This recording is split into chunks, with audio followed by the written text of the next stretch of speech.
BTCनि गोदान सोरखारनि प्रथम एसेम्बलि जुथुमा जानानै थाङो। बे एसेम्बलियाव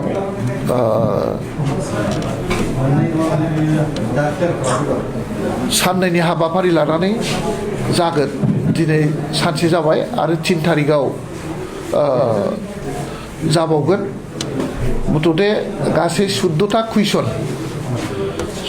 कुइसन मानगोनां MCLA बिथांमोना गुबुन गुबुन बिफानाव गुबुन गुबुन डिपार्टमेन्टआव बिथांमोना कुइसन लाखिदों आरो दिनै 7टा कुइसननि फिननायखौ होनाय जाबाय। लोगो लोगोनो दिनैहाय गोदानै 6 जन MCLA नमिनेटेड MCLA थिसननायनि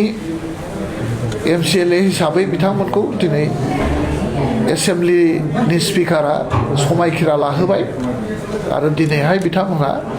दिनैनिफ्राय बिथांमोना MCLAनि मर्यादाखौ मोनबाय आरो बिनि उनाव मोनसे बाजेट साप्लिमेन्टारि बाजेट प्लेस खालामनाय जायो। बे साप्लिमेन्टारि बाजेटखौ जोंनि BTCनि मानिजाथाव चिफ हाग्रामा महिलारि बिथाङा प्लेस खालामो आरो बे प्लेस खालामनाय जिथु बाजेट बे बाजेटआव स्टेट गभर्नमेन्टनिफ्राय 250 क्रर गोदानै देग्लाय बोसोराव खरस खालामनो थाखाय जोङो स्टेटनिफ्राय जों रां मोनबोबाय आरो बे मोनबोनाय रांखौनो खरस खालामनो थाखाय दिनै हाउसआव एप्रुभेल लानानै जोङो खरस खालामनायनि जिथु बाजेट प्लेस बे प्लेसखौ दिनै खालामनाय जाबाय आरो जोंनि गोबाव सम 5 बोसोर जाय फिक्स पे साख्रि मावनानै बेथन मोनाखैमोन बोसोरबा बे बोसोरबा फिक्स पे मावनानै बेथन मोनै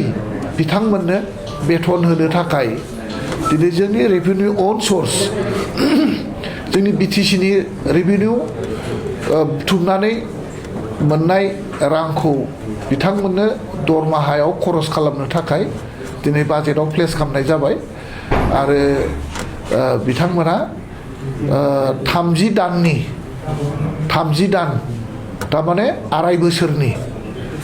बोसोरनि दरमाहाखौ बिथांमोना मोननो हासिगोन आरो BTC गभर्नमेन्टआ आगोलाव बुंबोनाय बादि बिथांमोननो बेथन होनाय जासिगोन होननायखौ मावफुंनो थाखाय दिनै BTCआव जोङो प्लेस खालामनाय जाबाय। बिथांमोननो बेथनखौ बिथांमोना बेथनखौ मोननो हासिगोन। दा जोंहा डिपुटि स्पिकार गैयामोन।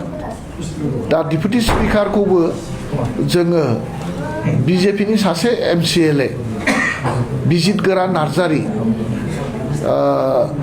तामुलपुर डिस्ट्रिक्टनि बिथां MCLAखौ जोङो BTCनि डिपुटि स्पिकार हिसाबै आं निजेै प्रप'ज खालामदों आरो हाउसआव लोमस्राव दैमारि EM बिथाङा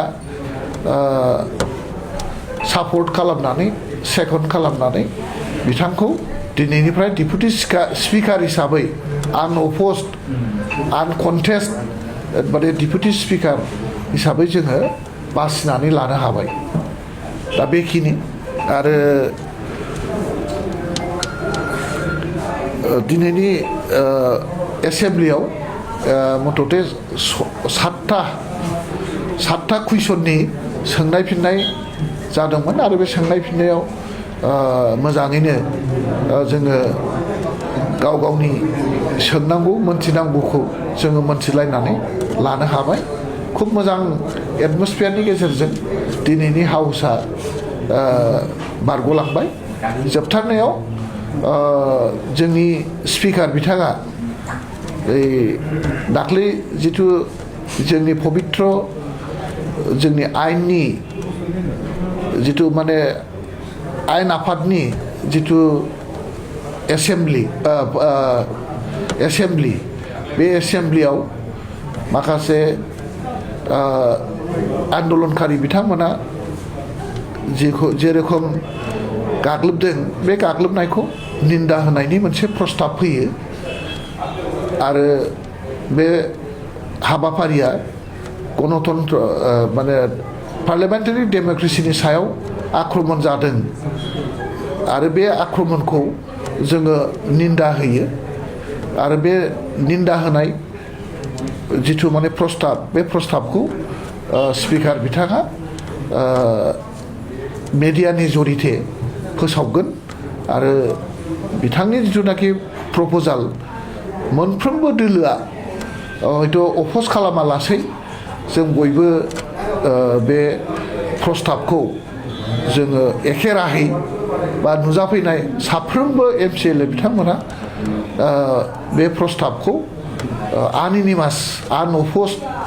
आरो खुनु बिरोधिता खालामालासै दिनै एसेम्बलियाव सापर्ट बा बेखौ पास खालामनानै लानाय जाबाय आरोखि बेखिनि फैगौ 3 डिसेम्बराव मा आयदाखौ लानानै सावरायनाय जागोन? 3 माबायाव बाहाय कुइसन आवार दं आरो जेखौ दिनै बाजेटआव प्लेस खालामबाय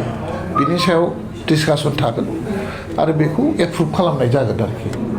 माने भट अफ एकाउन्ट्स लानानै बेखौ पास खालामनाय जागोन 3 थारिखआव बेखिनि बेखौ थाबैनो होनाय जागोन मथथे जाहाथे BTCनि खामानि मावनायाव जेबो जाहाथे उसुबिदा जाया बयबो बाहागो लानानै जाहाथे खामानि मावनो हायो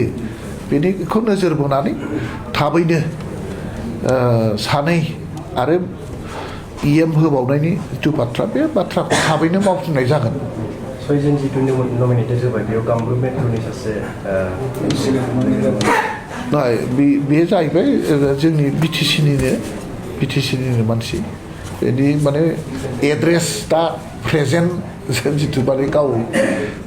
जेखौ थायो बे गावनि माबा एड्रेसखौसो होदों आरोखि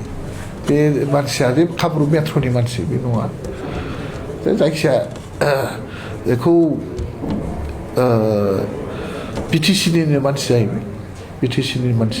BTCनि मानसिब्लाबो क'क्राझारनिबाबो जेनेबा गुवाहाटियाव थायो बेखिनि बिदि